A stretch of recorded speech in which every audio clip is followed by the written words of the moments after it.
Hello সবাইকে, আজকে আমার মা বানাবে চিড়ের পোলাও। আপনারা দেখতে থাকুন।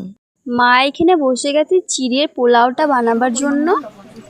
এখানে দিয়ে দিলাম অল্প সামান্য লবণ, হলুদ, বড় চামচে 2 চামচ চিনি, আর এখানে দিয়ে দিচ্ছি গরম মশলা গুঁড়ো।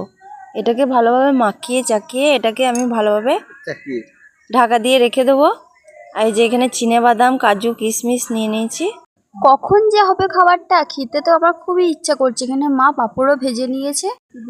এখানে বাদামটা আগে ভেজে নিলাম, চিনেবাদাম, আর এখানে কাজু কিশমিশটা ভেজে নিচ্ছি। এখানে আদা কুচি, লঙ্কা কুচি, আর দিয়ে দিচ্ছি পেঁয়াজ, 2টো তেজপাতা, আর এখানে আলু আর গাজরটা দিয়ে ভালোভাবে কষিয়ে নেবো। এখানে অল্প সামান্য করে সব কিছু দিয়ে দিলাম। ঢাকা দিয়ে এটা দেখে নিচ্ছি সেদ্ধ হয়ে গেছে।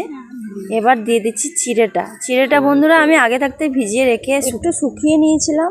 তারপরে এই যে সব কিছু দিয়ে এটাকে আমি নাড়ি চাড়ি বাদাম টাদাম সব কিছু দিয়ে এটা আমার হয়ে গেছে।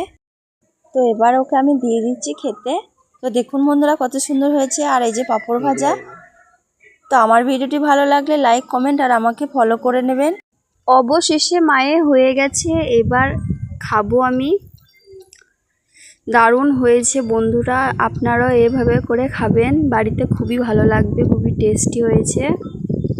মাও খাচ্ছে। আর ইউটিউব থেকে দেখলে চ্যানেলটিকে সাবস্ক্রাইব করে দেবেন। আপনারা এইভাবে বাড়িতে বানিয়ে খাবেন। আর আমি এখানে পাঁপড় খাই। তো সবাই সুস্থ থাকো, ভালো থাকো, দেখা হচ্ছে।